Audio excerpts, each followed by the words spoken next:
Tuesday, March 8th, happy International Women's Day to the women that are present, and thank you for all the men that support us women in this life. So I'm excited that we're celebrating that today internationally.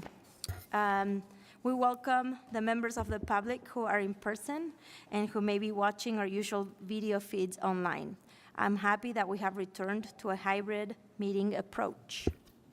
It is nice to be meeting again in person and to be here with members of the public, my fellow board members, and city staff. Hybrid board meetings allow people to join online through WebEx or in person at the city and county building. In these days, following COVID regulations, we're still making some adjustments. Masks are no longer required in city facilities, but are welcome for any attendees who prefer to continue using them. We will continue to monitor the situation and take any reasonable precautions for the public and staff. Thank you, and let's move on to our first agenda item. We start our RDA meetings with comments to the board.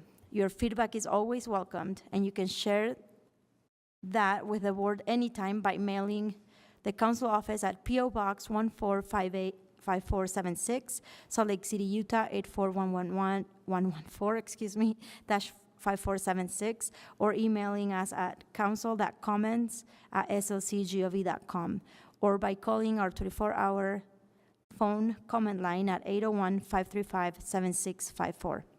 We are accepting your comments in person and through WebEx. And for those whose only option is to call in, staff will be monitoring a separate telephone line. I want to mention our rules of the quorum. These are guidelines to help our meeting progress in an orderly, civil, efficient way, and want to give everybody the opportunity to voice their opinions without feeling intimidated. In order to achieve this, our rules of the quorum begin from the moment you arrive in person or into our virtual meeting. The RDA board respects all points of view, and we welcome new insights. Please be respectful. Avoid yelling, profanity, or making racial slurs, obscene, or defamatory remarks. If you violate this rule, your line will be muted, or you will be asked to stop. If you feel you need to use profanity or disrespectful remarks to express your point, you're welcome to email board members or call our comment line. In addition, our staff will request your name during the WebEx registration process. To limit disruption, your name cannot include a message or violate our rules of the quorum. If your name doesn't meet this requirement, then our staff will make contact with you to gather that information from you. For those joining in WebEx, please monitor your chat in case we try to reach you. Scott Corpani from our staff is helping to moderate the meeting and will be messaging with the attendees to coordinate on any questions with your commenting registration. Staff is handling a number of tasks. Please limit messages to technical issues and minimal changes to your registration. Taylor Hill on our staff will be calling the names of those who wish to comment.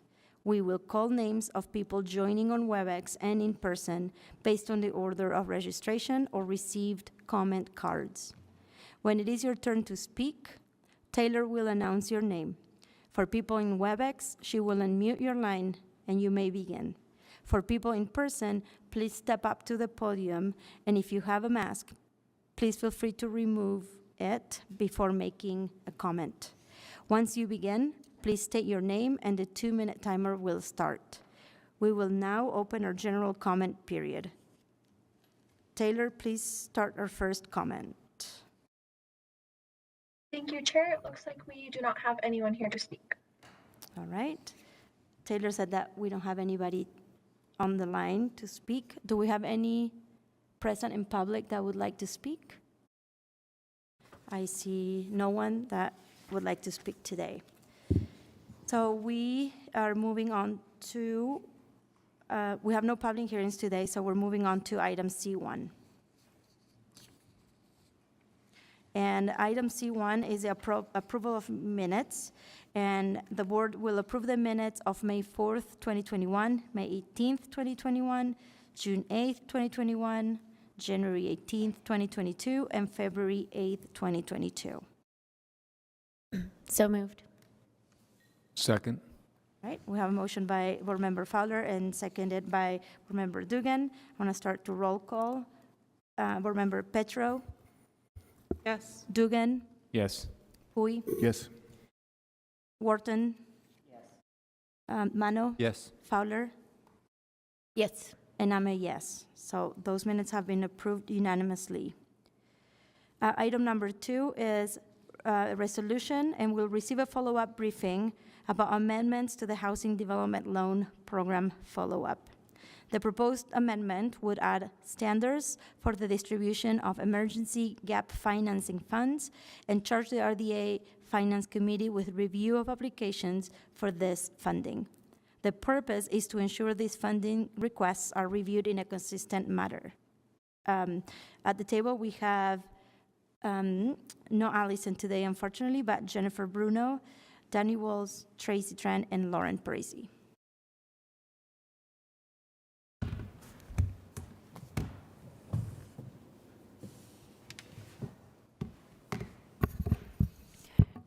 Madam Chair, this is just a follow-up briefing based on the board's input last month on the emergency gap financing program, and RDA staff can take it away.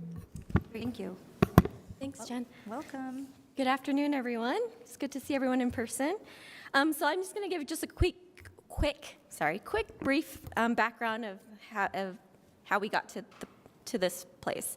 So at the December 2021 board meeting, as part of the discussion from the Housing Development Loan Program funding allocations item, the board and staff discussed emergency housing funds and how we determine and assess whether a project needs emergency gap financing. And based on that conversation, the RDA staff came back last month with some proposed amendments that would add emergency gap financing standards, as well as clarify that reviews go to the RDA Finance Committee. As a part of that, we took the proposed amendments to RAC, and RAC recommended to approve a set of standards, but asked that the board consider a few things, that there would be a much shorter time frame, 90 days max, and that would allow for a very quick review and quick action from staff, and also consider having Finance Committee provide the final approval instead of the board. We discussed the proposal and the recommendation from RAC at that last board meeting, and after last month's board meeting, RDA staff considered the board's discussion and how changes would impact the Housing Development Loan Program policy. Given the feedback and the importance of the process, RDA staff is recommending just to maintain a set of funds that could be used on an open-ended until expended on an open-ended until expended basis, but would not be subject to a shortened process. So staff is not proposing to add any additional standards related to this emergency gap financing, but in order to ensure that these funds are used for projects that have a last-minute gap, these funds could be subject to a shorter conditional commitment period. That's something I think Board Member Mano had brought up at the last meeting, and that would ensure that the loan closing would happen quickly after board approval, and this limited conditional commitment period would naturally support projects that are further along the way and have financial commitments in place. Again, so RDA staff is not proposing to add any additional standards related to emergency gap financing, but we are still proposing to amend the Housing Development Loan Program policy to clarify and direct reviews of applications to the RDA Finance Committee. And with that, we can take any questions. Thank you, Tracy. Cindy, would you like to say something? Can you tell us how this is modified or influenced by the concerns raised by the attorney's office about how the funds are handled in terms of staff approvals versus board approvals and things like that? Did that influence how your recommendation came out, and is the attorney's office concerns included? Yeah, so most of our proposal is based off of the discussion from last board meeting. It seemed like there wasn't a lot of appetite to shorten the process too much, and that we still wanted to take all the projects back for board approval, so we maintained that process. And I think there was a lot of time spent in developing this housing development loan program policy, so we felt like the policy does provide a great process to, for loans to kind of go through the process. So we believe just having a set of funds that could be available just on an ongoing until expended basis, along with the competitive process, would both work well just under the existing policy.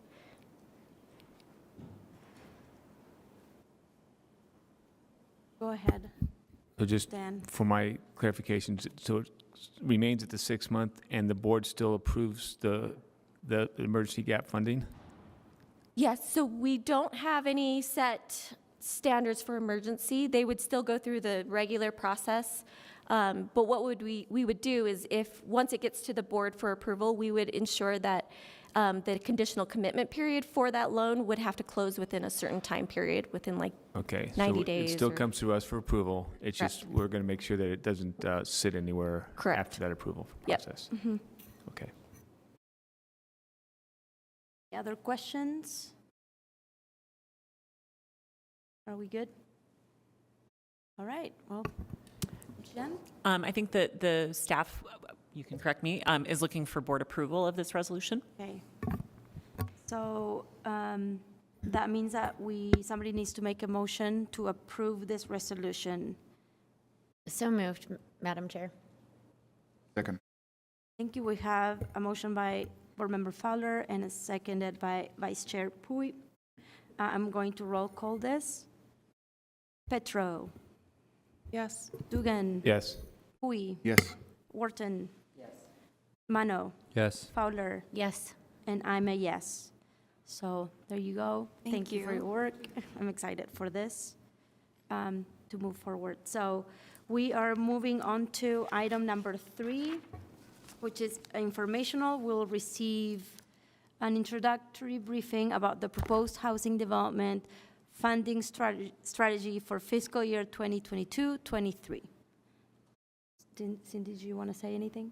I'm sorry. I didn't realize we should have chosen seats at the beginning of the meeting. Do you want to wait just till the end and stay where you're at for now? Is that Is that okay? okay? All right. Thank you, sorry. Everyone okay?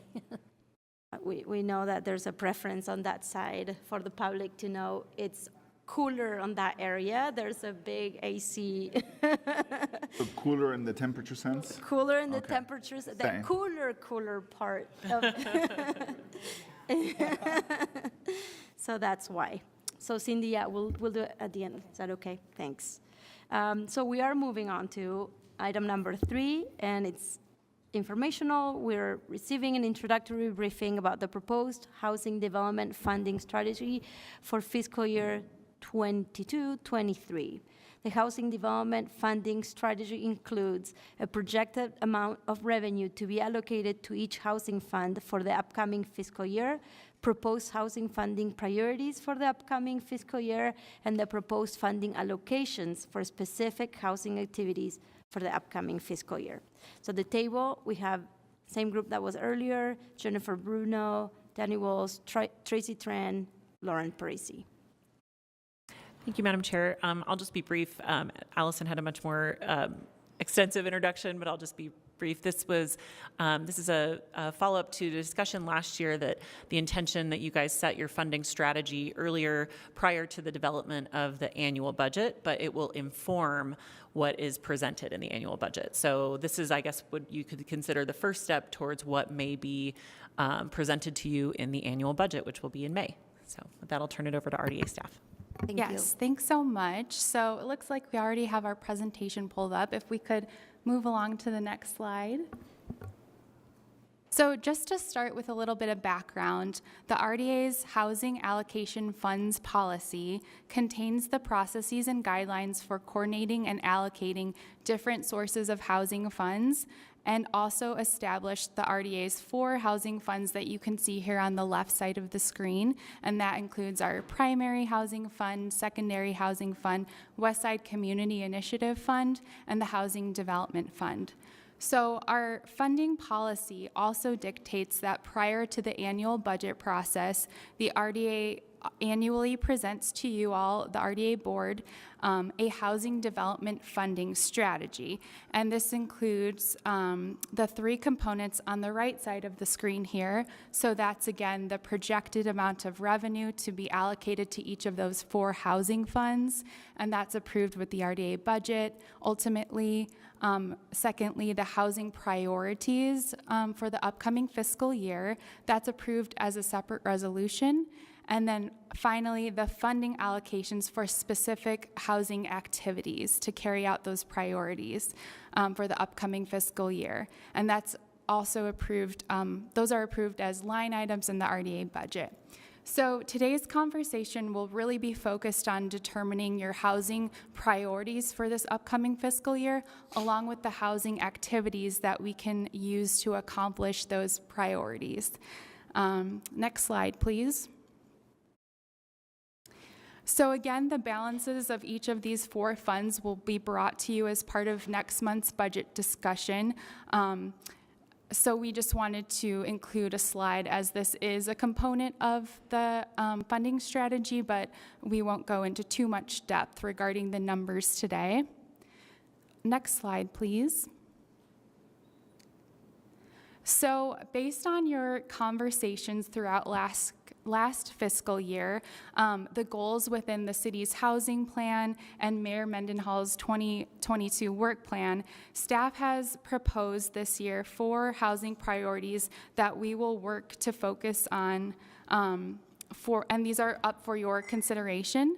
So these include affordable home ownership, family housing, which we typically reference as units with 3 or more bedrooms, deeply affordable housing, which we also typically reference as units affordable to those making 40% AMI or less, and then finally missing middle housing, categorized as multifamily housing types that are compatible in scale with single family neighborhoods like fourplexes and townhomes, et cetera. So these are the 4 priorities that we're presenting to you today for your consideration, and establishing these priorities are really the first step in the housing funding strategy process, and these will guide the programs or activities that you choose to fund.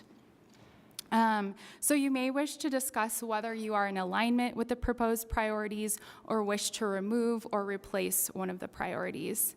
And I do want to again mention that these will be updated every year as a part of every year's annual funding strategy. They could potentially remain the same, but again, this is focused on this upcoming fiscal year. Next slide. So now we'll move on to the housing activities. To facilitate these housing priorities, staff is proposing 4 housing activities that could potentially be funded this year. And so those include a shared equity housing model. So to promote home ownership and wealth building, the RDA will explore establishing some form of a shared equity program or partnership. This is likely to be a component of the Westside Community Initiative, but still in the research phase. The second activity is land acquisition. And of course, land acquisition is always an important part, or always an important housing activity, and will be used to target multiple priorities, including ownership projects, family housing, and missing middle housing through the release of a request for proposals, where we can specifically request these types of certain types of housing dependent on the given parcel and the needs of the surrounding area. Thirdly, we have an ADU program, or accessory dwelling unit program, or assistance, and this was proposed as a housing activity within last year's budget and will be carried over to this year. So the board could consider allocating more dollars to that. ADUs are considered a type of missing middle housing, or unique housing type, as they can be added to a lot without really changing the scale of the neighborhood. And then finally, we have our good old housing development loan program as the final housing activity being proposed. And this will be used to release a competitive notice of funding opportunity. And as Tracy discussed in the previous item, we could also allocate funding to an open-ended notice of funding opportunity. And I do want to also mention that the details of all of these programs, as they're kind of fleshed out, will come back to the board for review. Next slide, please. So in terms of the competitive notice of funding availability, I did want to break down that a little bit further for your potential discussion. So just to note, we will continue to utilize the RDA's benchmarks to allow for interest rate reductions on those loans. So that includes things like incorporating transportation opportunities, neighborhood safety, preservation. Someone would still, or an applicant would still be able to get an interest rate reduction. One thing to consider with this program, in order to really target either family housing or deeply affordable housing or both, you could potentially choose to make those items thresholds of the competitive NOFA process this year. Similar to last year, we made sustainability a threshold, and this year we have our sustainability policy in place, so that will be a component anyhow. But anyway, you can consider making those two items a threshold, as those could potentially be a housing priority of yours this year. So it's a way to accomplish that. Next slide, please. We thought this graphic might be helpful to illustrate the proposed housing activities may be able to facilitate more than one of the housing priorities.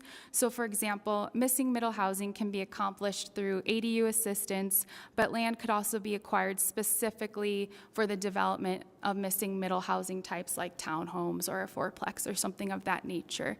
So we're hoping to that these activities will really accomplish multiple priorities. Next slide. And then this graphic really just sums up the components of the fiscal year 23's annual housing funding strategy. And again, we're focused on the clusters to the right of the screen, the housing priorities and housing activities today. Next slide. So I've posted these questions on the slide for your review, just as a reminder, and the next steps as well. But I think now we can open it up for your discussion, and please let us know if you have any questions at all. Right, well, thank you. That's awesome.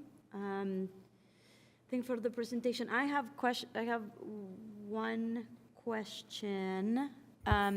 About the ADU assistance. I'm sorry, I got distracted for a moment, but I think we're having a presentation later from the planning division about what happened last year with ADU applications, and probably they will tell us, or they'll give us an idea of what's not working and why we're not getting more. Are you aware of those right now, and maybe this project tackles that issue? Yes, Okay. I'm definitely planning on tuning into that conversation, because I think that will be helpful and inform how we can step in and kind of fund that type ADU development. Yeah. All right. But you haven't had conversations with planning kind of to get informed yet? Not yet. Okay, all right, But yeah. okay. Anybody else? Questions about first draft of things? Yeah, first of all, thank you so much. I do feel like this incorporates a lot of the discussions we've had previously. I have a question about the difference between family housing and missing middle housing, because in my brain, those overlap significantly. So can you help me understand why those are two individual separate things? They definitely overlap significantly. I think where we can distinguish is within larger multifamily developments that we kind of typically see with our competitive NOFA. We can target family housing with 3 or more bedrooms within those types of projects, or we could go on the other end of the spectrum with like property acquisition and establish missing middle type family housing.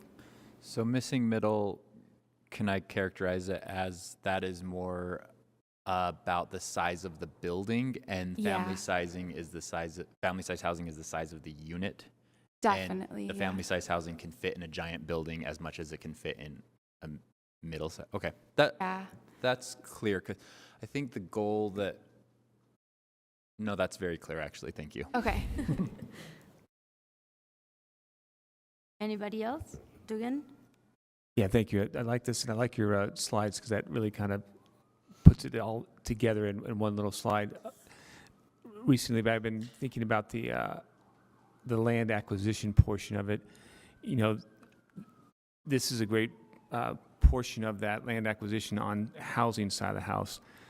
But I've been thinking more about, that's great we have it on housing, but does the land acquisition in the missing middle incorporate purchasing land and then leasing that land so we can have storefront, locally owned storefronts, or community services provided so that the housing actually has some place to go nearby, they don't have to take transit?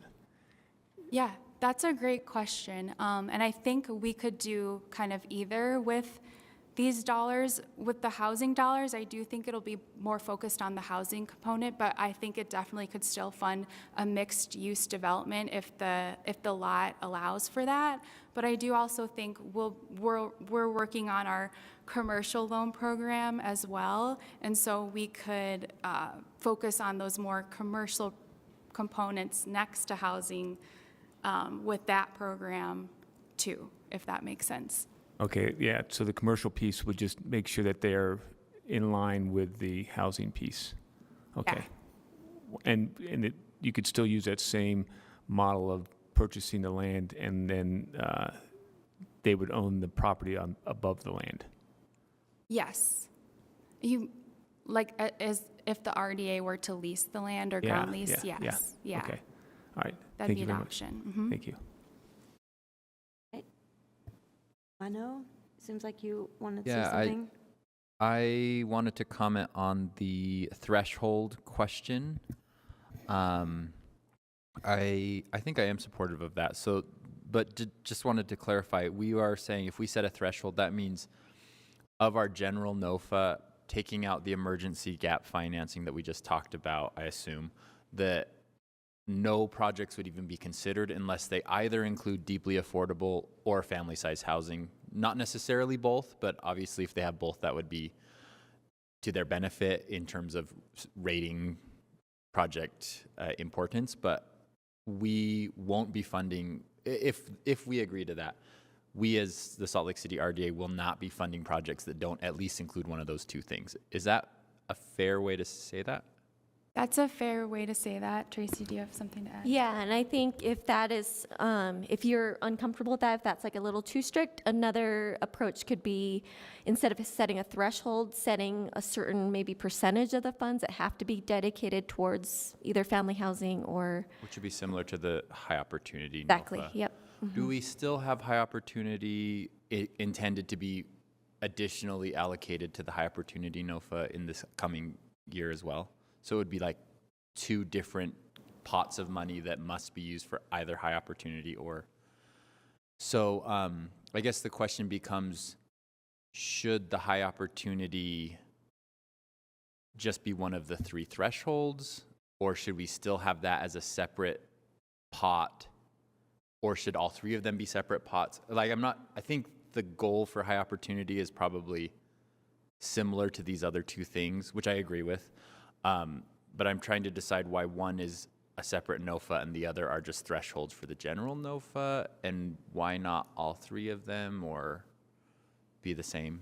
Yeah, well, I would say the high opportunity, I think as we've seen in the last few years, it's been pretty difficult we've had just one project that has applied for that. So if that was a threshold, I think we wouldn't be getting very many applications.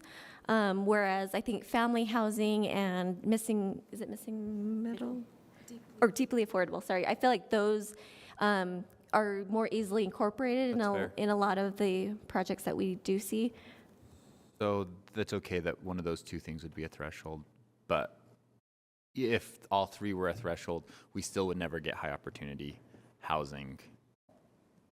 Okay, that makes sense. Yeah. Well, it would be Difficult. The other two are probably easier to achieve than high opportunity. So keeping that as a separate pot of money that is untouched unless, okay. I understand that. I think that makes sense to me. So I have a question. So let's say we move forward with this, and then middle of the year, nobody take us up on this, and we have 0 applications, or applications are not good enough, but then all of a sudden, there's people waiting that, are doing other types of housing or other types of, have environmental benefits to the building, to the city. I know I don't want to confuse everything, because last year we had this big list, and it's nice that we have it condensed now, but I'm thinking worst case scenario, right? Nobody take us up on this. And all of a sudden we have all of this money, being unused. What are we going to do about it? Do we have a plan B? I think I don't know. at that point, we would take it back to the board for your consideration to see how you would like Okay. to. And I think what's more likely to happen is that developers could make some slight adjustments. Those that are in the planning process right now may realize, oh, well, we have a better shot of getting that money if we have more family-size units. So there are some tweaks that developers can make along the way in their planning. And so by funding what you prefer in terms of your policy, then you are driving, you're encouraging that outcome. So it's pretty likely that you will get applications for this, I think. But you never know. seems like You can change it anytime. It seems like we are in a good path. I'm just thinking worst case scenario. We'll just talk again. Yeah. And the staff has checked in with the board a couple of times on that high opportunity area money, because it has been a few years and it still has not been fully spent. And so each time the board has the ability to have that kind of intentional discussion and say, is it worth it for this policy goal, for this money to stay there until the right project comes along, essentially? So Jennifer, just so I'm clear, that has been in there for a few years. Only one project has come through, but are we adding to that every year? I don't believe... We're still just trying to spend down the money that Right. was allocated 3 years ago or Right. so. The board could decide to add money to it if you wanted to, But we haven't been adding to that. And Okay. And I think you could also decide to combine that money with other money. So you have flexibility, the staff has flexibility to recommend different things. But I think the East Side developers that I've talked to who have been interested in doing a development, when I've asked them if they know about the RDA housing high opportunity money, they may have known about it at one point, but it isn't fresh in their minds. And so I think it hasn't caught on yet in terms of them really recognizing it as a thing. So it may take some time. I mean, I personally, on the high opportunity, I know that isn't really what we're talking about here, but I think the policy goal and this was before I was on the board, but what the board did with that was right. I think the problem is the definition of high opportunity zones, and it's incongruence with land use mapping for where multifamily housing is legal in the city. So I think, and there's a lot of places where multifamily housing is legal that I would consider a high opportunity zone that are not on the map. So I think in order to get that spent down, we just need to look at the map personally, not take the money away from that goal, because I think the policy goal was correct. So I would say, on a different topic that we're not supposed to be talking about, but for this, I'm really excited about the family-sized housing and the deeply affordable as thresholds, because I do think it's at the point where we're getting a lot of moderately affordable housing, and I really want our dollars to be going to those pieces of the housing fabric that we're not currently getting anyhow. And on, again, a separate topic, I think that we look at things like the affordable housing overlay or just inclusionary zoning to get the moderately affordable. I don't think we need to keep paying for moderately affordable. I think the developers pro formas are working out well enough including those with other incentives or carrots or sticks or whatever.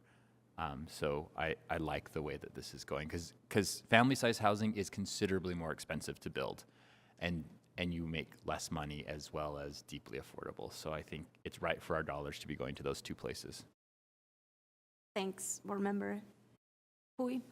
Yeah, I'm learning a lot, so I will have some follow-up questions for you guys. Hopefully you guys have time to help me understand some of these definitions and where these monies come from and how they can be spent. But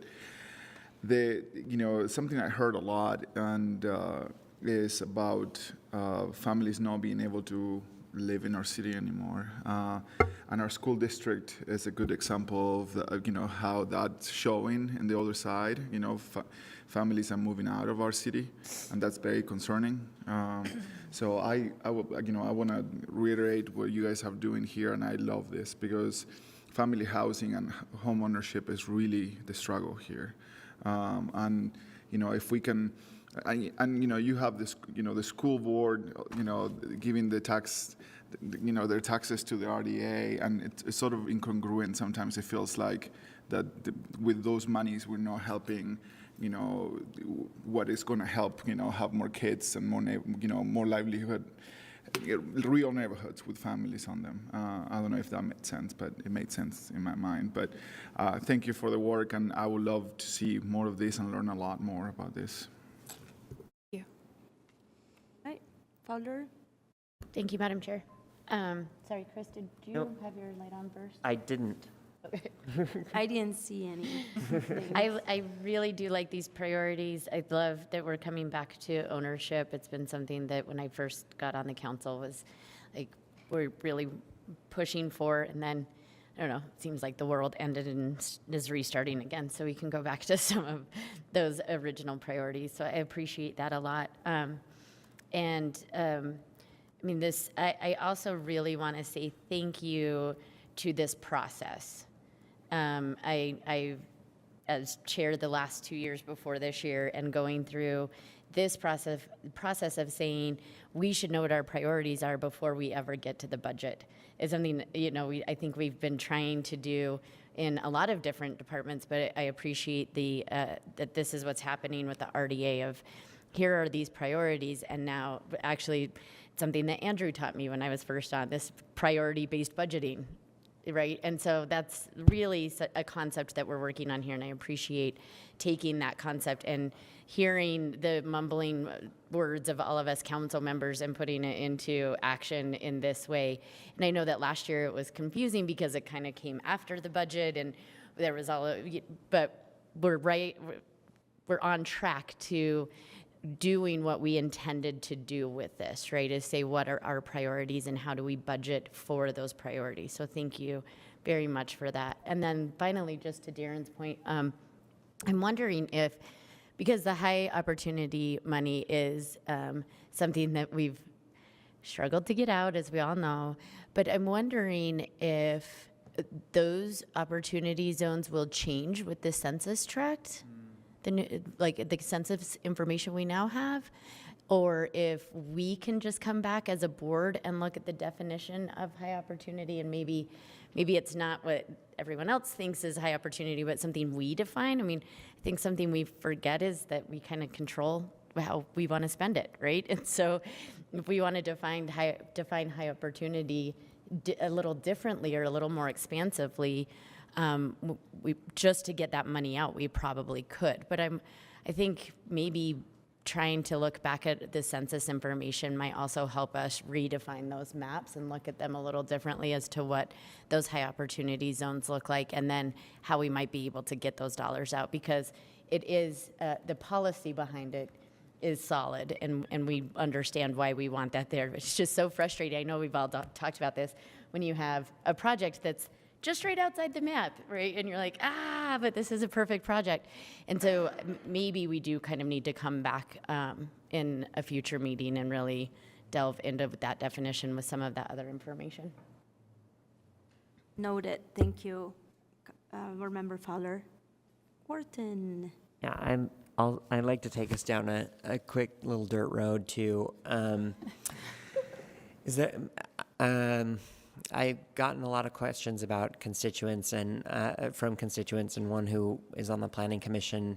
Earlier, you had talked about ADUs and making that part of our affordable housing plan. And I hear a lot of concern about residents because we're limited in, once we allow ADUs, are they going to be used for housing? Or are they going to be used for short-term vacation rental?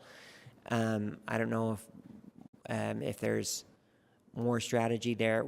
Specifically, they were wondering why this didn't come up in this last legislative session, as when it was pretty, ADUs were like the hot topic of 2021. So I don't know if we could maybe get an update about that or get a little bit more information about ADUs that we know are being used for housing. That would be really helpful to me. So sorry for that tangent. Thank you. I think to the extent that the RDA is providing funding for or some incentives for ADUs, we have a high level of control about how they can be used and like making sure that is not used for short-term rentals. I think it's a broader question about how we can ensure like just the city's ADU ordinance does that same thing. Yeah, and I just want to note, like in the longer term, making sure that whenever whatever strings are attached because it's part of ADUs, or because it's part of RDA, how do we make sure that once those go away, that continues to be used for housing instead of vacation rental?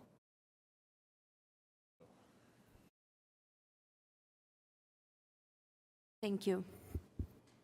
I'll just second that that's an important conversation, probably in a different context, but we definitely need to address the short-term rental situation. I agree.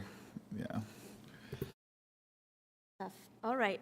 Well, thank you so much. That was great information. And thank you to the RDA staff and Danny for, reading our minds and also through our, like Amy said, through our ramblings. Sometimes we can get all over the place, but we do feel hurt, with this priority list and the first step. So, thank you. Thank you all. Thank you. All right. Moving on to item number 4, which is the RDA budget amendment number 2 for fiscal year 21-22. And we will receive a briefing about a resolution that would amend the final budget of the RDA for those years, 21-22. Budget amendments happen several times each year to reflect adjustments in the RDA's budget, including proposed project additions and modifications and staffing changes. The amendment includes funding for development around the Ballpark, an accessory dwelling unit pilot program in the 9-line project area, and transferring the housing trust fund to the RDA, among other items. At the table, we have Ben Lutke and Danny Walls and Aaron Cunningham. So welcome. Thank you. The floor is yours. Thanks, Madam Chair. This is the first briefing for RDA Budget Amendment number 2, and later on the agenda today is setting the date to hold the public hearing on April 12th, and we're also planning a follow-up briefing next month. It's a big budget amendment. The total expenditures are $13.7 million for 53 items. Now, most of those items are legally required, so I was going to focus on the discretionary items, which are not subject to legal requirements, be it a contract or state law. It's important to note that the revenues in this budget amendment are still preliminary. The county has until the end of March to give the final actual property tax increment numbers. There is a good level of confidence in the numbers that were sent, but there is still the possibility that there could be changes, whether small or significant. So keep that in mind as we go through these. Good news is all of the preliminary numbers show higher property tax increment revenue than budgeted. There's one exception, which is the Northwest Quadrant, and that's not entirely surprising because this is the first year we were budgeting revenue from the Northwest Quadrant, so it was an educated guess. And the actual numbers came in a bit less than what we thought they would. The additional and background information section toward the end of the staff report, it has a table with the expiration dates for the project areas when they stop collecting tax increment. It also has a couple notes about which project areas were extended, when, and why. So if you want to reference, how much longer does this project area have money coming in, it's near the end of the staff report. And there's also a section on state law about the allowable uses for RDA funds. So I just wanted to point out those two references. Most of the items that are legally required, they fall into 3 buckets. The first bucket is taxing entity payments. These are pass-throughs that go to the city, go to the school district and the county for the most part, and these are required because of the interlocal agreements the RDA has with those taxing entities. For example, the agreement could say the RDA will keep 75% of the tax increment, the other 25% is passed through to the other taxing entity. The second type of legally required item is a property tax increment reimbursement agreement. This is where a property owner has an agreement with the RDA that once certain conditions are met, then a portion of their property tax increment will be passed on to them as a reimbursement. And this is post-performance, which means they only get the reimbursement once the conditions are met and the county assessor confirms higher property values. And then the third category of legally required is state law, the affordable housing set-aside. It's often 10% off the top. It goes to the agency's primary housing fund, which can be spent citywide for housing that's 80% or lower area median income, AMI. So those 3 buckets are half the items in the budget amendment. So I'm not going to touch on those legal requirements, but I wanted you to know what those requirements are. So let's move on to the discretionary items. And there is one attachment to the staff report. It's the RDA's guiding framework, and this is attached so you can use it to evaluate and prioritize the different budget requests, and since it was recently updated by the board a few months ago. So we'll start in the Central Business District. The first item is a request for $306,000 in additional funding for a storefront revitalization pilot program. And this is in a holding account. You'll see several items are in holding accounts, which means the funding will come back to you for specific uses for your approval, but this is adding the money to that holding account, knowing it'll come back to you in the future. The total budget for this pilot program would be $390,000 if you approve the additional funding. You might remember it from the annual budget when it was first created. And the description is to facilitate visible improvements to properties, decrease vacancy rates, provide missing retail or services, retaining or creating jobs, and potentially establishing new commercial spaces. 2 policy questions if the board's interested in sharing preferences that you want included in the pending program policy. And if you would like to talk about the timeline, such as how interested businesses would find out about this, how they would apply, and how the funding would be dispersed.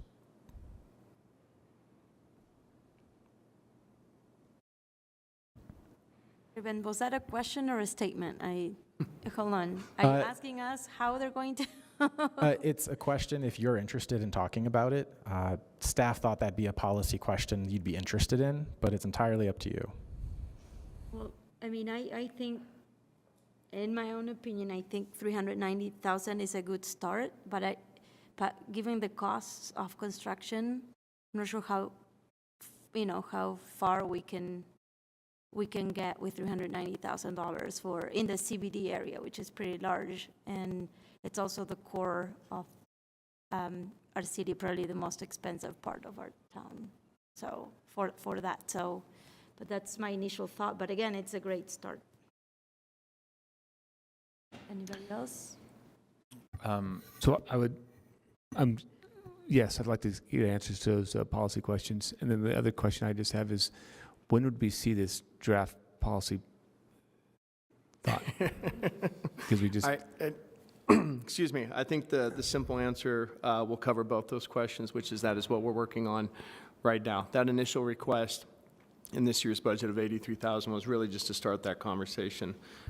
We are working on kind of rethinking our entire commercial loan program, the existing one, in light of all the work we've done on the housing side. We're now going back to refocusing on and updating the commercial side of loan financing, and things like the storefront activation, our adaptive reuse, vacant properties, et cetera, is all part of that discussion of identifying what we as an agency want our role to be moving forward in the future, what those programs are, how we advertise that, and then basically this was to start setting aside funds for once we get that rolled out. So it's great that we now have more money, but we hope to have that coming to you and the board probably in the next 3 to 6 months to start that discussion. and second, follow on to that whole, you have a lot of pilot programs, funding changes here or increases. Is there a priority list to your pilot programs, or are they all like?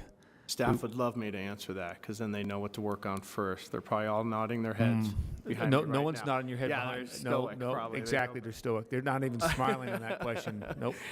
There are a lot of pilot programs, you're right. Unfortunately, we haven't had the time or resources to get to them as quickly as we wanted to. Some of our other programs, like the housing, I think took a little bit longer. But priority-wise, I would say this commercial one's probably higher priority, because we know there's probably a greater demand on that from private property owners and developers, as well as just our own priorities of being able to roll that out, not only in CBD, but in our other project areas as well. So, okay, and these policy questions are probably just cut and paste to every pilot program section? Yes, I can mix up my answers a little bit if that makes No, it easier. I just don't need to ask them 23 times. Yes. Okay, thanks, appreciate it. And I should be clear, I think Ben's alluded to this, but all of those are in holding accounts right now until those programs and policies are discussed, get input from the board, and then ultimately approved by you.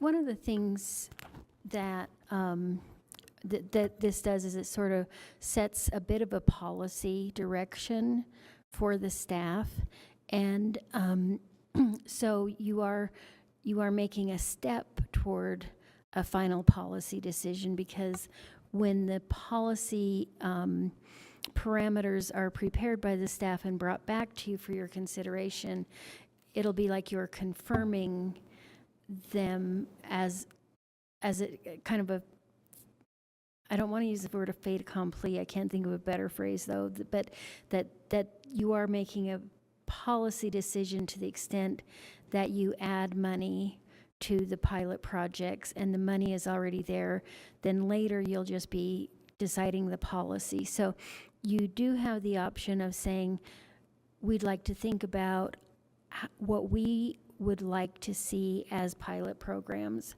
and you could choose to have the money held not in the specific accounts for the pilot programs, but elsewhere, just in accounts, or one account or several, depending on where the money's from, so that you can then have a broader conversation based on the things that you have been interested in seeing.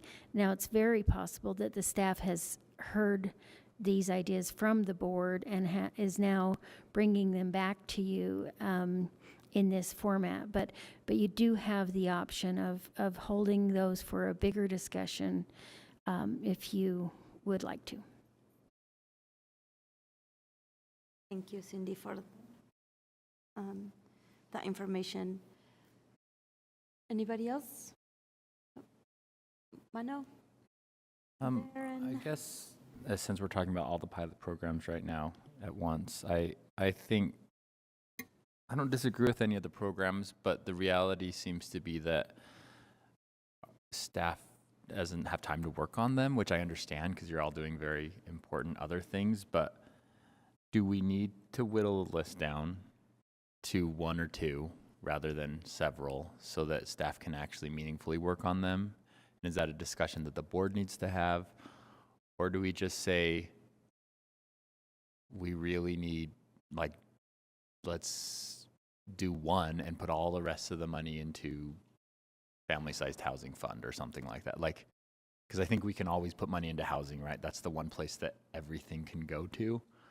So, at the expense of potentially not doing really amazing things, I would be open to a discussion about just doing fewer amazing things so that staff can really focus on it and not feel like they have 12 different projects that they can't do well.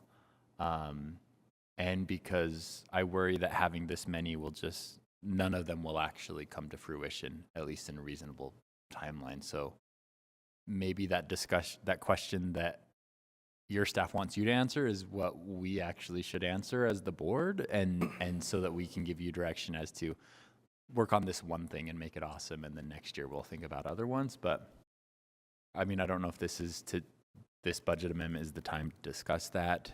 And I guess that goes back to the question of, do we wait on allocating money into all of these additional things until the general budget discussion so we can have that broader discussion of like, this year we want you to do all the things you've been doing plus this one, rather than plus these 12, which I think we probably always ask you for way too much, but I don't know.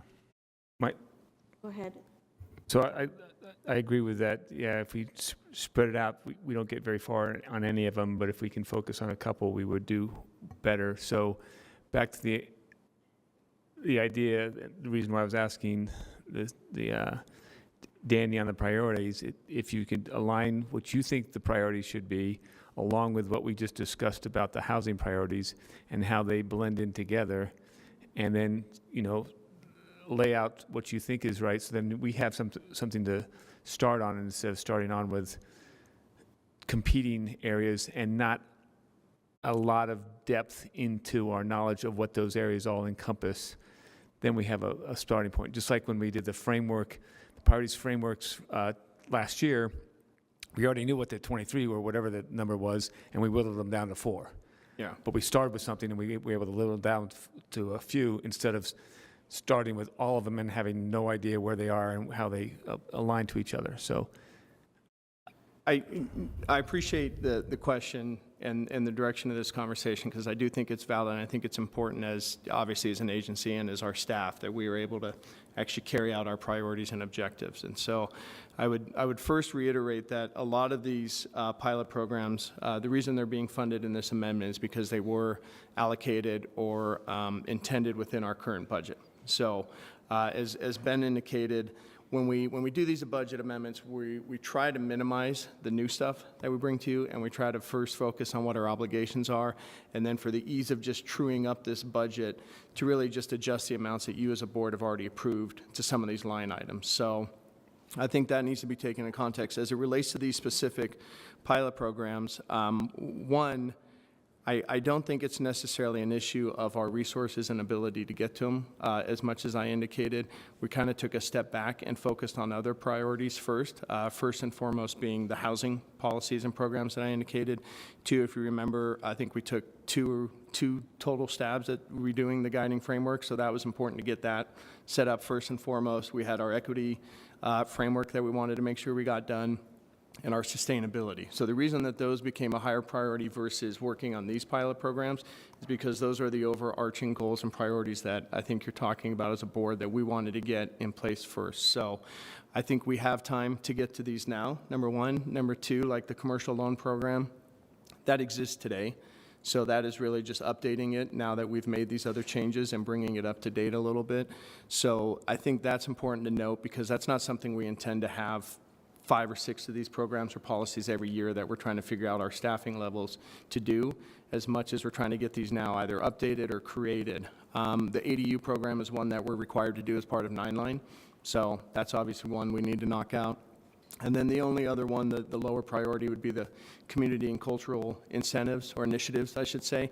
That's one where, as we look at project areas like Granary, what can we do as that project area is coming to a close that kind of puts those finishing touches on it. So I think we have the time and resources and energy to do it, and the reason that we haven't to date is simply because we've put those other things in place before we then tackle these more specific projects and programs. Thank you. That's clear to me, so. Yep, okay. Anything else, Ben? I think that's it for the pilot program, so Okay. I'll keep going through the items. Thanks. The next one is a request for $400,000 for repairs at the Galivan Center. And these are specifically for sewer lines and HVACs at several retail locations that are owned by the RDA and rented out to restaurants. And I was going to ask you before the briefing, Danny, I think this was listed as a holding account in the transmittal, but I think it was needed more urgently, so it would be authorizing the expenditure. Yes, I appreciate that clarification. This would be one that we have projects either underway right now, not underway, that we're putting out to bid and wanting to do right away. So yes, this would be one that we would ask would be approved right now and not in a holding account. And then there's one policy question if the board wanted to ask the administration if the $400,000 will fully fund the project and if any other entities are contributing funding. There's some additional info at the end of the staff report about the management structure of Galivan Center since there are multiple entities involved. I'm not sure if they're contributing funding or if it's entirely the RDA. Madam Chair, I can answer that real Yeah, fast go if ahead. that is okay. Yeah, of course. This is entirely an RDA expenses. This is RDA-owned retail space, so this is not part of the larger owners association or common area. So happy to provide more details on that. Go ahead, Dan. I'm just thinking, is this preventative maintenance or was this like an emergency maintenance? Maybe I missed that part because if this was preventative, it should be in the normal annual budget. This is a budget expense that we put in the budget for the HVAC that we now need more funds for. So that's kind of more of a just cost increases. Okay. And then the sewer, I would say, is probably a little bit more emergency because that is becoming more and more of a problem for the retail tenants that, nobody that's wants a sewer becoming backing up in a bar on a Friday night. Right, so that's not preventative maintenance, that's ongoing maintenance, that's, Yes. okay. You. I have, Madam Chair, Go ahead. what happens to the rent receipts from those retail spaces? Does that go, where is that recognized in our budget? So we realize, oh, sorry, Ben, were you going to answer? I was just going to say Program Income Fund, or PIF, which are the most flexible dollars that the agency has, because it's not tax increment, Okay. which is very limited in its uses. PIF can be spent So I mean, anywhere. if we were just a standalone building owner, we should take those rent receipts and use them for maintenance, but because of the restrictions on where funding comes from, we'll use tax increment.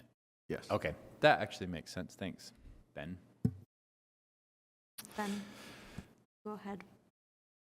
The next two items are both in West Capitol Hill. And note that this project area is no longer collecting property tax increment, but there are still two big projects that have not been completed. The first item is $150,000 for expected construction cost overruns. This would go into a holding account, so it would come back to you when the RDA staff knows how much those cost overruns are, but they are expected. There's an equivalent reduction in the administration budget, which previously had this $150,000. The two projects that aren't completed are the Marmalade Plaza and 300 West Streetscape Improvements, and that project goes from North Temple to 1000 North. One policy question is about traffic calming and 300 West.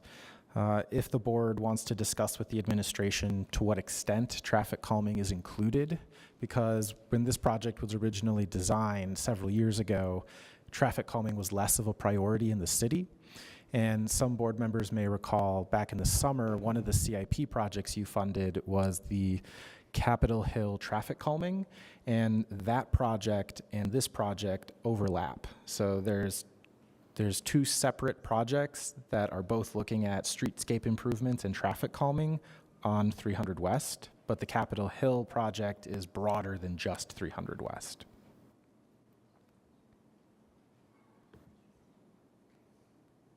Ready? Questions? Madam Chair? Yeah, go ahead. I mean, but they may overlap, but if we spend both pots of money for it, then we potentially could have more mileage, if you will, with improved streetscapes in that area? Correct. I suspect some of the residents in the area would say that they could use all of the money for traffic calming. It's more calling out how the two projects are or are not being coordinated. And I guess I'd look to Danny. Yeah, I was going to say, I'll jump in here. I think the problem is we were looking at these budget amounts in this transmittal. I think at that point, this 300 West project is pretty much underway right now. And so this initial request was to make sure we had enough money in case there were cost overruns. And so I think to Ben's comments are spot on in terms of figuring out what the traffic calming is, but this has been designed, this has been working with UDOT, this is underway. So I don't know if that really fits within another conversation. So the primary use of these funds would be to make sure that we have enough funds to build the Marmalade Plaza that is currently being designed and having to be redesigned and rebid because of cost overruns. And so we're trying to ensure that there's enough money for that as we get that design finalized. Chair? Yeah, go ahead. So $150,000, is that a good guesstimate, I guess, of like overruns? Because, you know, the cost of construction is, and the world is changing a lot, you know, and, you know, so is this going to be, it doesn't seem to me like a lot of money. Nothing's a good estimate right now, as we're understanding in the construction world. So I think, as you'll see later in the transmittal and the discussion, that this $150,000 is also being combined with the request to reallocate funds that were put aside for an infill housing project in West Capitol Hill. So the intent would be to gather those funds, make them available for Marmalade Plaza, those overruns, and make sure we have enough money to finish the project.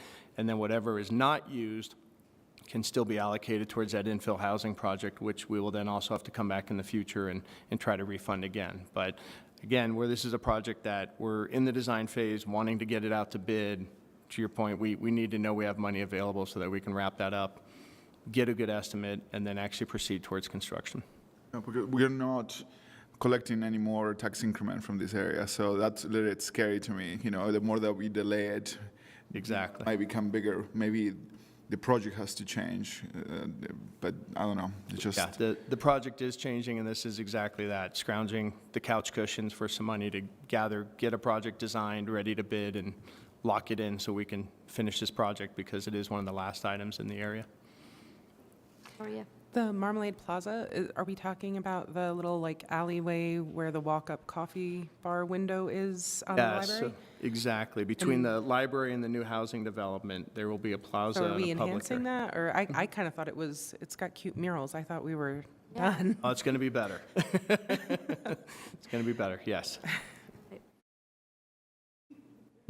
And so, Danny, just for Ben, just for informational purposes for us, as we see projects happen, why wasn't that done earlier? Like, it seems like we have the murals, and things to me seemed like ready, like they were complete, but now they're not. So what happened? It was always intended to come online as that housing development was completed, Okay. and not fully being here for the history of that. Okay. A lot of that is because of the infrastructure, storm drain systems, utilities, had to be built as part of that housing project that would then also support this plaza. And then Okay. coming online at the same time, because it is a plaza that's somewhat shared between the library and the housing project as an amenity. So Okay, it was just carved out that way for construction. okay, all right, thank you. Go ahead, Ben. To Board Member Pui's point, the next item is additional money for those construction cost overruns. It's $338,000. So the previous item and this item combined, it's almost $500,000 for those construction cost overruns. The one question on the item for the additional cost overrun is it's shifting the budget for a new single-family home, $338,000, and putting all of that to the construction cost overrun, so there'd be no funding for building that new dwelling. One question is, are there alternative development scenarios that the board would be interested in? Otherwise, this parcel would sit there with no money to develop it until the board acts in a future budget amendment to restore funding. Any more about this parcel? The RDA owns a parcel? Court, I've never heard of. If, Maybe I haven't, I don't know. Arctic Court is a small interior street that runs north-south off of 5th North. So if you go just a little past Marmalade Library, there's a little street, some might confuse it for an alleyway, that runs north from there into the interior of the block. The RDA did a historic renovation of one of the homes on Arctic Court a few years ago, and just south of that is about as small of a parcel as you can get and still fit a home on it. And the intention was that these funds were set aside to then drop in a new infill house on that property. So it's a project that we have had plans on. We've had them draft up, and that is one that we knew we were already behind in terms of the cost to construct it. So that's why it has not necessarily happened yet. And as Ben said, we're proposing to utilize these funds for the plaza right now because as this project area is closed and not generating money, we have limited funds that we are able and are eligible to use for that plaza. Obviously, if we don't use them all, they could then go to the infill house. But then we also anticipate coming back to the board with a new request for funds for that infill housing, but we can then utilize housing funds for that too. So the timeline of losing the project area is not as critical for the house because we have other opportunities to allocate funds for that. But the intention was that we would be the developer of that project and own it and No, rent we it would out? we would construct it and sell it. And so Okay. clearly we can take a different approach too to see if someone else might be willing to front the money to do it. But the idea originally was that the RDA would front the money to build it, utilize it to accomplish affordable housing by putting someone in there. That may have to take a little bit of a subsidy, but then ultimately sell it to the occupant. So. I do not remember talking about this before. It was before. Oh, was that long ago? It was Oh, wow. several years ago. Yeah. Yeah, and I think it was decided before us, but it opened Okay, that's why I don't in our remember. first year, yeah. Madam Chair, so this 338,000 is construction cost overrun. What was the original amount? For the project? For this one, for Oh, the you're gonna make me call Cara or Ashley up to the table now I mean, because they have those numbers off the top of their head. I mean, I have never heard of this. Obviously, I'm the newest one Yeah. here, but I guess Yeah, some people that have been here for longer haven't either, so I don't feel bad. That I can remember. So, anyway, if they're here, if not, if we can answer that question, but if not. I will see if I can get the answer to that as we're talking. I'll add that the funding for that home was originally from Program Income Fund, which are the most flexible dollars. So if there's another project that's a priority for the board, this would be funding that's easier to transfer because it's Program Income Fund dollars. Okay. So, just to be, so is the house on 5th North and Arctic Court? It's on Arctic Court. It would be right in the interior of that block. I only See the two- Capitol Villa Apartments, then there's a house just south of it on the east Yeah. side, then there's what looks like probably a glorified weed patch just south of that, and Yeah. that's the property. Okay, and so the house, that house, I can see a house here, so that exists right now, but it's unoccupied? Or No, it the is house has been sold occupied. That was in conjunction with Preservation Utah. We still own that vacant lot to the south to the south, entirely. that little- Okay, all right, great. Thank you. So the next item is in the Depot District. It's $695,000 for a central station property development holding account. And this would likely be for infrastructure improvements. The RDA owns, I think it's about 4 acres in this area, and Central Station is between 100 South, Dancy Drive, 600 West, and I-15. So it's different than Station Center, which is nearby but closer to the Rio Grande Depot. The RDA is looking at putting out a RFP, request for proposal, for those properties. And this would be a separate RFP from one that the RDA has been talking with the Utah Transit Authority about for properties UTA owns that's nearby. So this would be a smaller, separate RFP, and it's funding in anticipation of those RFP responses, potentially needing public way improvements to the infrastructure.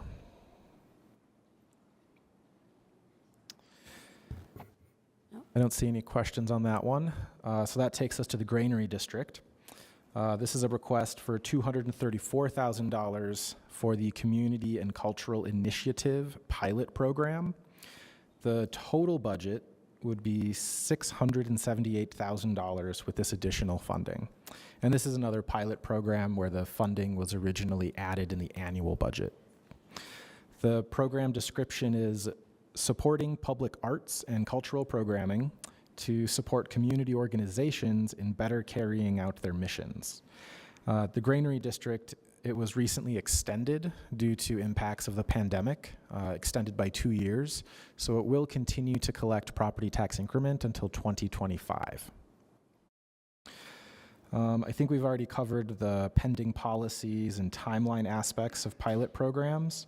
One other policy question is if the board is interested in discussing with the administration whether this pilot program could contribute funding to redevelopment of the fleet block. The fleet block is within the Granary District. The administration recently released a request for information, RFI, and I think they're evaluating the responses to that right now. All right. Do you guys have any other questions?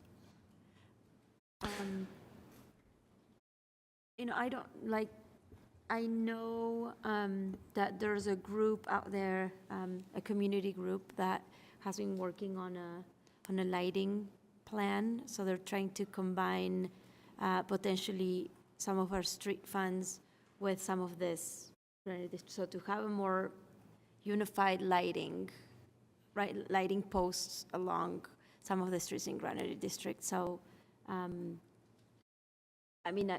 would like the funds to stay here, but if the fleet block needs a little bit of help, I'm not completely opposed that in a future meeting, we look at it as well. So those are my 2 cents. The next item is in North Temple. It's $150,000 for the North Temple Strategic Intervention Fund. This is a holding account the board created in the last annual budget. The funding is intentionally flexible so it can respond to opportunities as they arise along the corridor. The total funding would be $4,047,000 if you approve this additional funding. Then we have Block 70. This is a request for $163,000 for the Regent Street parking structure capital reserve. It would have a new budget of $263,000.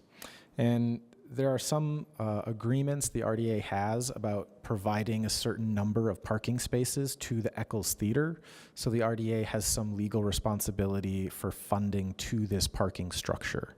If the board's interested, we can come back with more information about the extent of those legal obligations and what the funding needs might be. But this is adding more funding into this reserve account, knowing there will be future costs to meet those obligations. So what kind of costs, like when you guys say,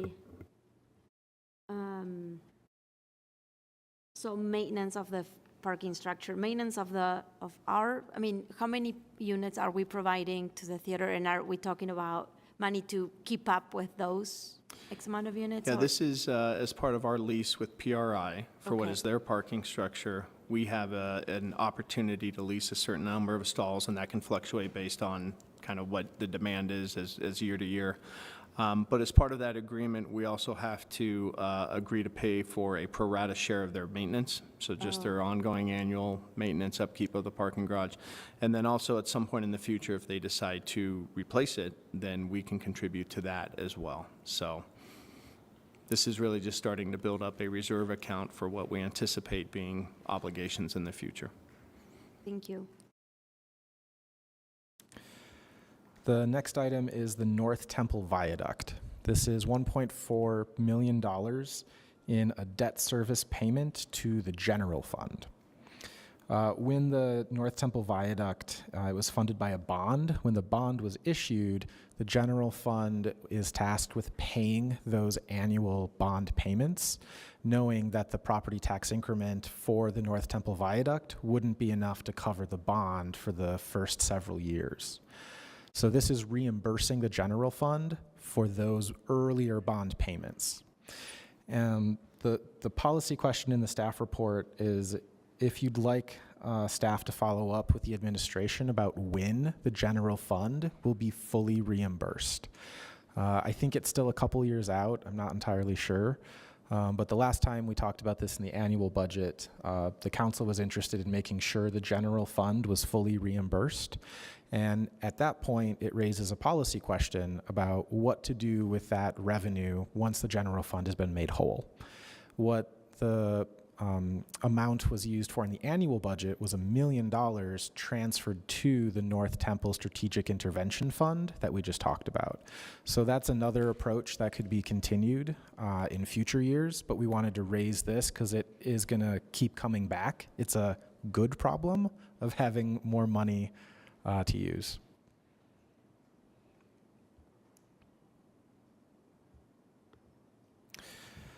The next item is in the northwest quadrant, and this is the reduction in the budget since the actuals came in a little bit less than we estimated in the annual budget, as I mentioned earlier. It's the first year of property tax increment collection. There is one holding account where the reduction is happening, the shared costs holding account. These are for to-be-identified projects that benefit multiple properties or benefit the whole project area. So what those are, to be determined, and they would come back to the board for discussion. Just Ben on that, sorry. So our estimate was $296,000 higher than we received. Correct. Okay. That takes us to State Street. This is the first year property tax increment is being collected. And an important note, the amounts do not include the county. Negotiations for the county to participate are still ongoing. So these amounts are just the tax increment from the city and the school district. There's 3 items. Madam Chair, Yeah, can go I ahead. ask a logistical question? Which is weird that I don't know the answer to this. So the county could join in at any time Yes. and then just receive their tax, like just contribute from the time, like if they came in 10 years down the road, then, and it was a 25-year contract that we already had in place, that they would only be there for 15 more years, or would we negotiate whatever the time frame is with them such that it could be, the project area could potentially be open for 50 years if you had, does that make sense? Yep, you could do it any number of ways. You could have them come in right now and say, we're only going to participate for the final 19 years now that everyone else is. They could potentially pay us for the year right now, although I doubt they'd want to give us money that they've already received. Or they could add a year on at the end. They could still go full 20 and then maybe just be in that last year. They're the only ones we're getting increment from. So.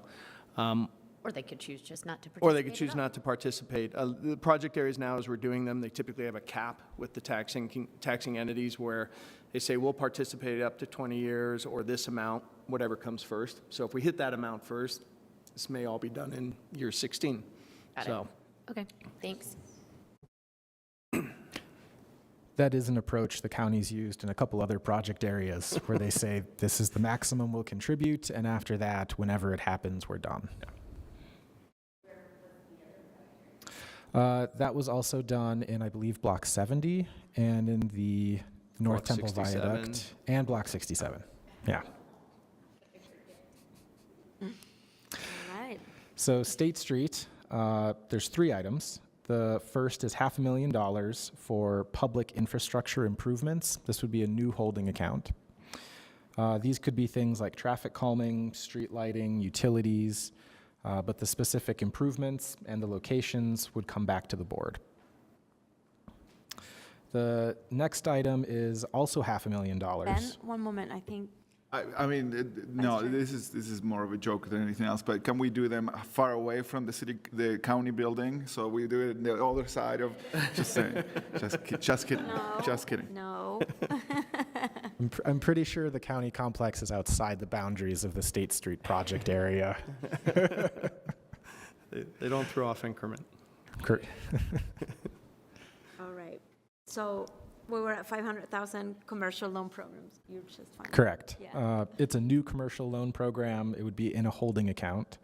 And there's a policy question about how this project area specific loan program would be different than the revolving loan program.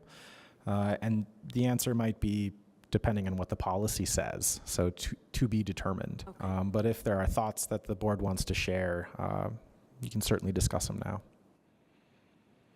Buddy, any concerns? Okay.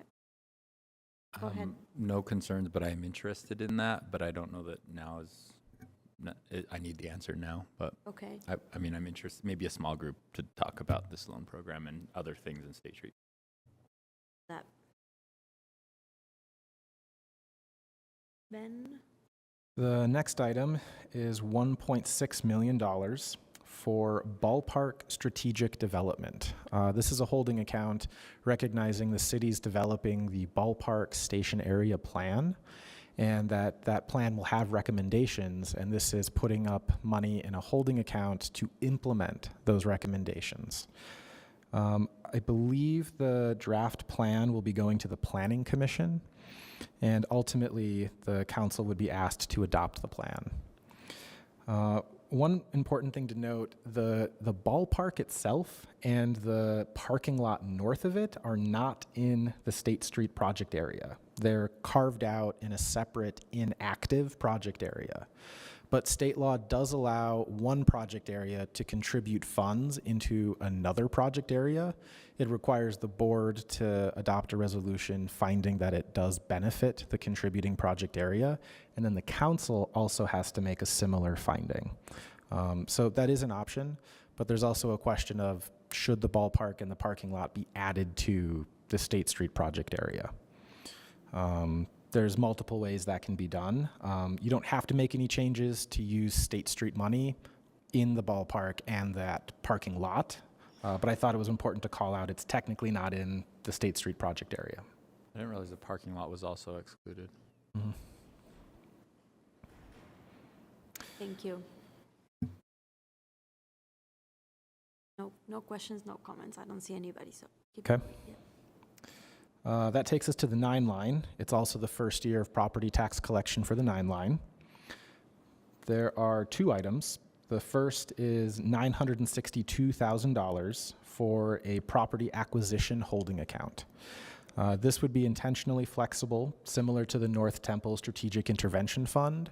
It's money sitting there to allow the RDA to respond to opportunities as they arise. And because it's in a holding account, it would return to the board for approval of specific uses. The policy question is if the board wanted to provide policy guidance on what types of properties should be looked for to use this money.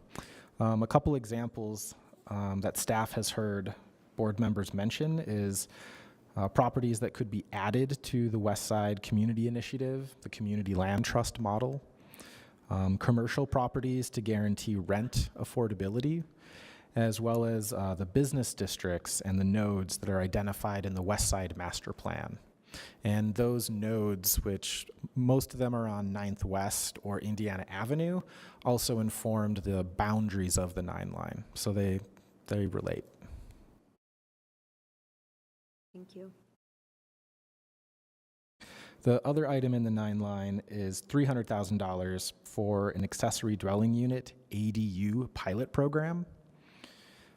This is specifically called out in the interlocal agreement with the county as one of the performance benchmarks that needs to be implemented to release a higher amount of money the county would allow the RDA to use in the 9 line.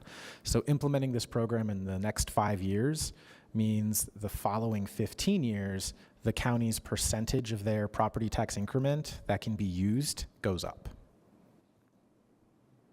So we have to work on a program implemented with this money that we have here. If we want to unlock the additional money from the county. Okay, great. Correct. Thank you. So it's nice that we talked about the ADUs earlier so that we can keep moving forward with this. Okay, thanks. That takes us to PIF, Program Income Fund. There's a $100,000 change in the miscellaneous property expenses line item, and this is $50,000 from an insurance reimbursement caused by a claim submitted after the overnighter motel burned The total amount is $100,000, but we're only getting $50,000 in the insurance reimbursement. The other $50,000 is to cover the deductible, so that's coming from fund balance. Ben, I'm not understanding the math there. So this budget amendment is increasing the miscellaneous property expense fund by $100,000. Correct. And that $100,000 is coming from, $50,000 is coming from the insurance company. Which is new revenue, correct. Which is new revenue because the fire happened. But what's the other thing? The other $50,000 is coming from fund balance. So each project area has its own fund balance of unbudgeted money, and that's where the second $50,000 is being pulled from. Okay. So essentially we're just moving it from fund balance into miscellaneous property expense, both of which are somewhat flexible accounts that don't have specific projects or uses tied to them yet. Correct. Okay.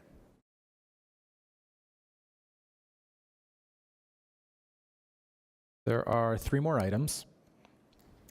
The next is the administration budget, and it's asking for $436,000 increase to the charges and services line item, and that includes several items within it. The first is $155,000 for a second round. Can I jump in? I'm Yeah. sorry. That 155, Ben, is actually for the increased construction costs of the 900 South project. I think we may have confused you when we first talked about that. The 40,000 you're talking about for the grants is one of the new items that's not in this transmittal. So we'll get to that one. We'll get to that. So I wanted, before you went any further, I apologize for interrupting you. So that 155,000 is for an increase in cost for the construction of the 900 South streetscape project. So, sorry, Ben. No, good clarification. The other items are $100,000 for ballpark redevelopment efforts, which are TBD. Like the earlier item, this will be informed by the ballpark station area plan and its recommendations. There's a $25,000 match for a RAISE grant. This is a federal grant asking for $950,000 to study potential tracks extensions. And I believe this is a partnership with UTA, the city transportation, the RDA, and there might be a couple others involved as well. University of Utah. University of Utah. This is funding available because of the recently passed bipartisan infrastructure bill.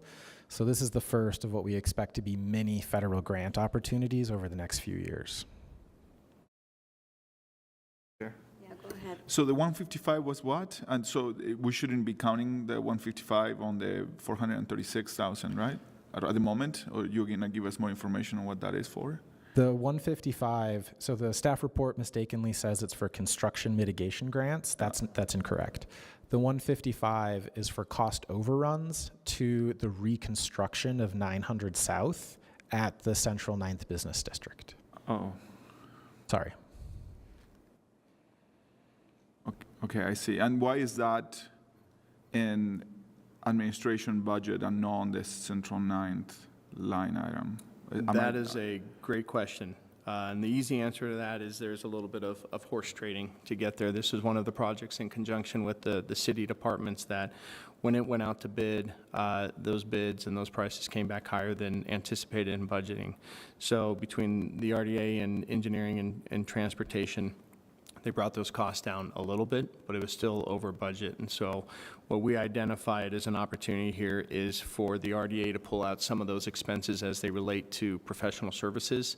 So the consulting, the designs, the engineering, we could fund those through our administration amount while the construction funds went then to the actual construction. And we were hoping at the time that we would be able to cover it with our annual budget allocation, but we weren't. And so that's why we're here today to say that we've provided those funds, and now we need to replenish those as part of this budget amendment. So,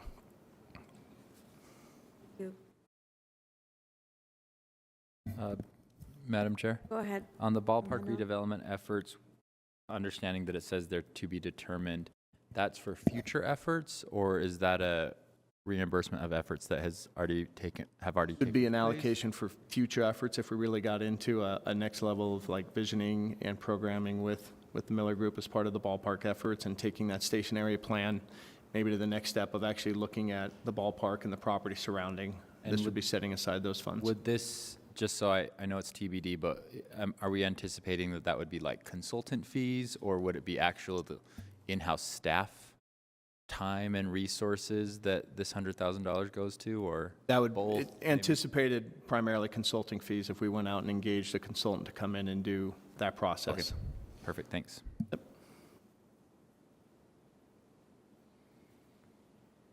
So 2 more items. Next is transferring the Housing Trust Fund from the Community and Neighborhoods Department to the RDA. This is $2 million in the Housing Trust Fund's cash reserves, so it's fund balance, it's savings account, and making it available for use as part of the RDA's Housing Development Loan Program. This is a follow-up step from 2 years ago when the council set a policy direction to have a one-stop shop for all housing development funding in the city. This won't be the last step to transfer the Housing Trust Fund.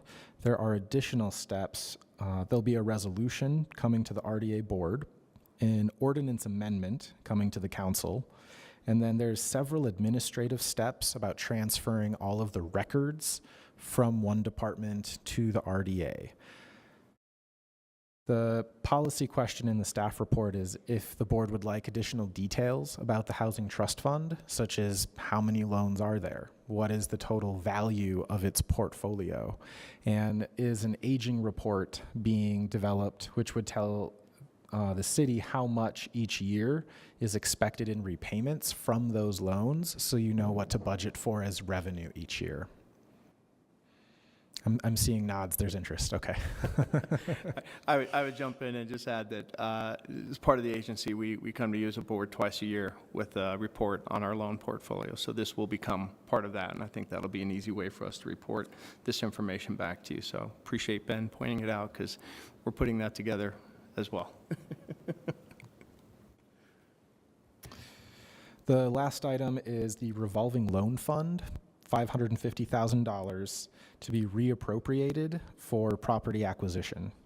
And the revolving loan fund would be reimbursed in the future, either from the property sale proceeds or ground lease revenues, pending approval by the board in the future to reimburse the revolving loan fund. And if this is approved, there would still be $4.8 million available to lend from the revolving loan fund.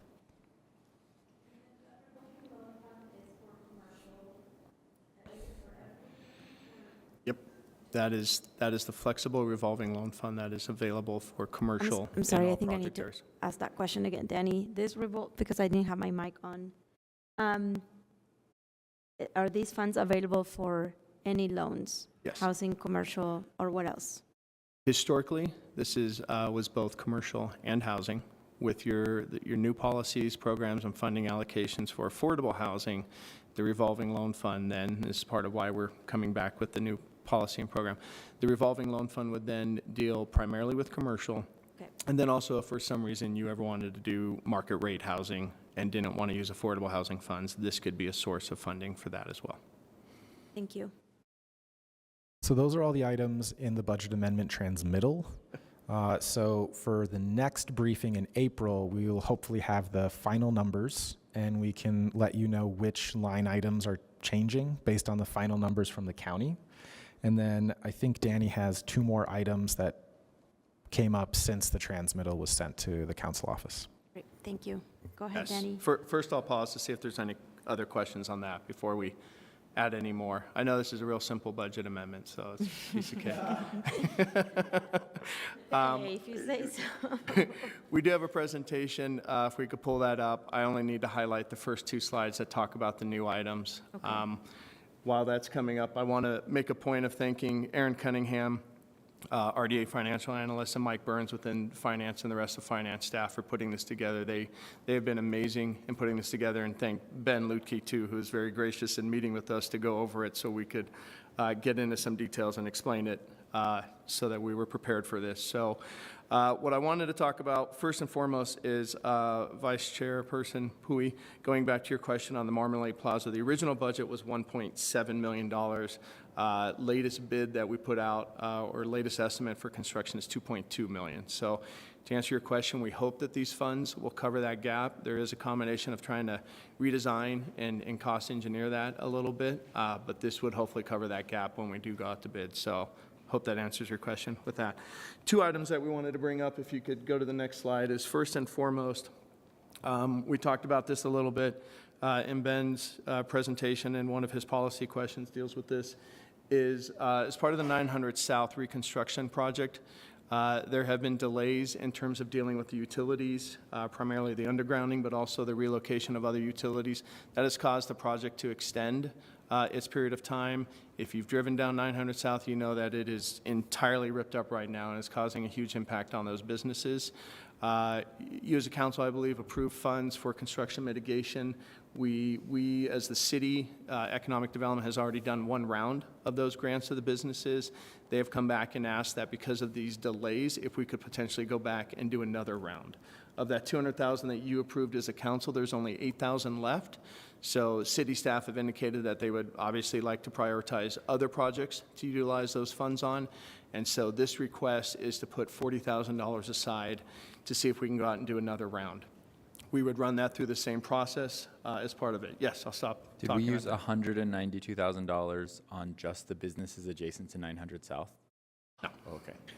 I was going to see. Well, I mean, I don't doubt that they needed that money, but that would surprise. Okay. So, I want to say 20,000 went out to businesses. Don't quote me on that. On I don't know 900 if you South? know the exact number. I was going to say 30, which is not that far. Okay. But it's ish. And then I think the 300 West construction project has also been funded out of Okay. that. They had their own within their project budget as well, right? They did. So there's within the project budget, there is built-in construction mitigation, Then we added 200,000. and then we added to it. And that 200,000 was citywide. But that's been almost entirely spent down. So this 40,000? Yep. West Temple is specifically for 900 South. Yes. And we believe that the need is similar to 40,000. That should hopefully. So the idea would be that the need would be about the same, 20 or 30,000. There's also ideas being proposed about maybe doing a coupon program to help the businesses out. We don't have the details on that yet, so we would ask that this 40,000 is made available for those two initiatives. And then if the board wishes, when we come back for final approval, we can obviously provide details on exactly how that would be spent in the program so that you can approve that as part of it. Okay, great. Well, I'll just say that I know from firsthand experience that it is very difficult to get around there, so I don't doubt that there are impacts on businesses.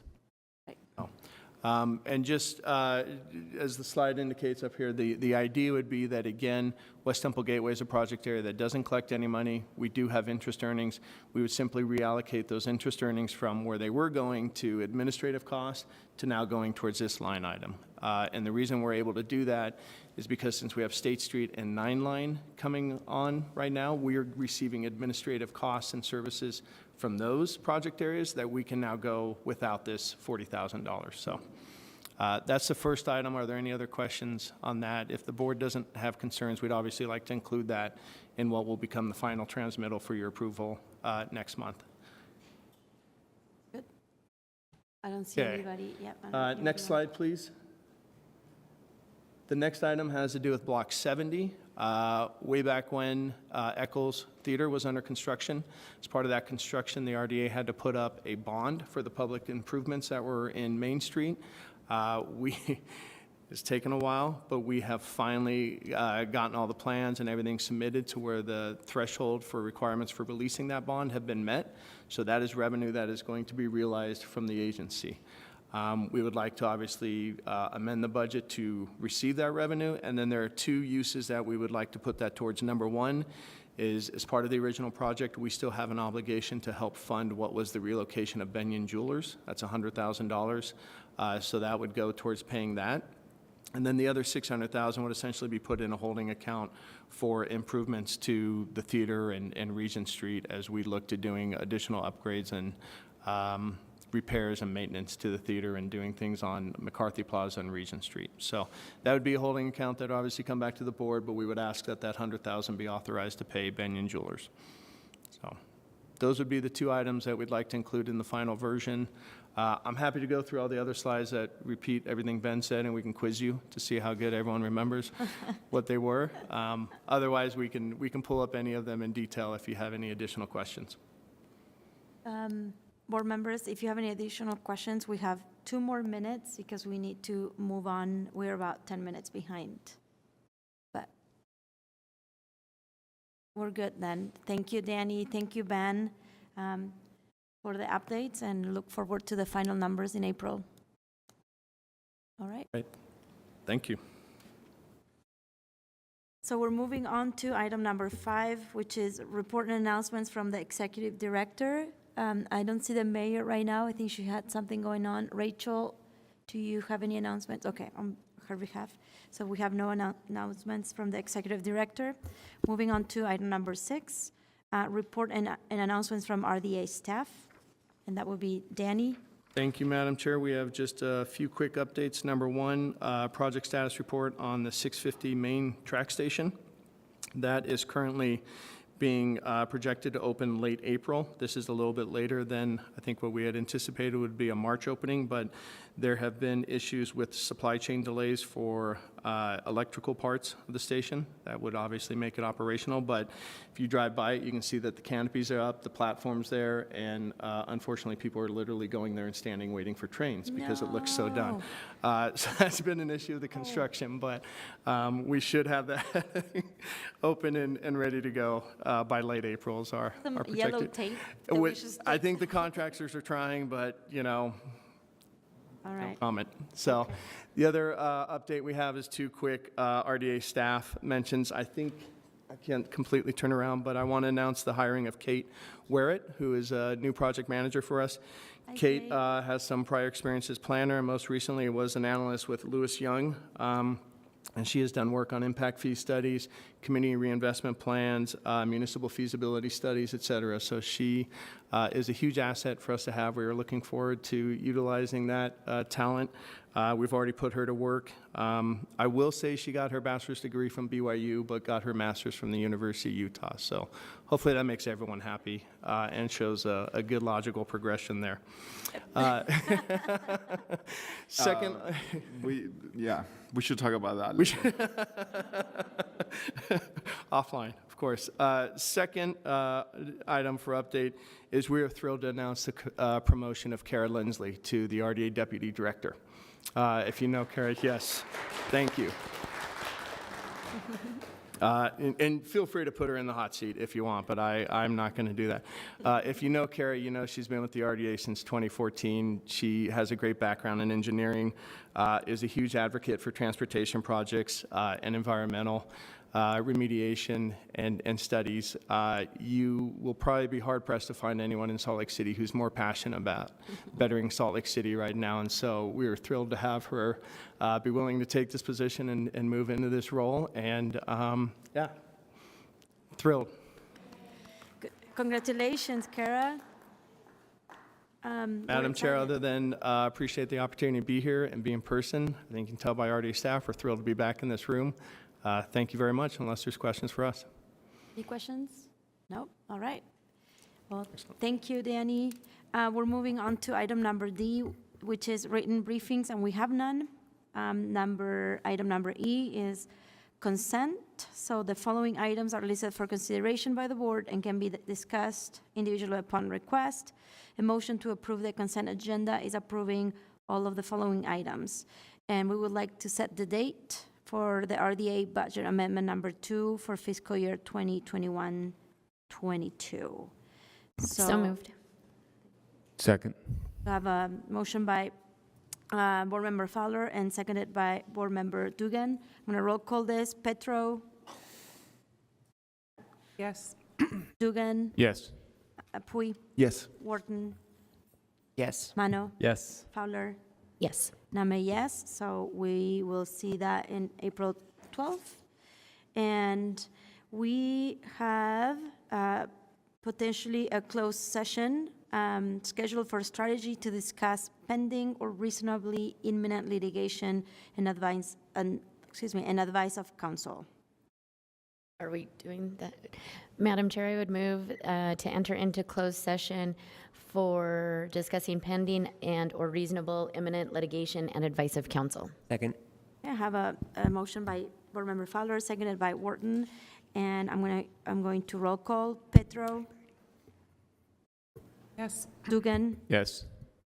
Puy, Yes. Wharton, Yes. Mano, Yes. Fowler, Yes. and I'm a yes. So friendly reminder to everybody to be sure we are in a closed area, in a room by ourselves, and whoever is here, go ahead. Sorry, we gave you the information if we were at home, so sorry about that. You're off the hook for that. Okay, so it's a closed session, so the members of the public unfortunately are not able to stay here for that part of our meeting.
Aye.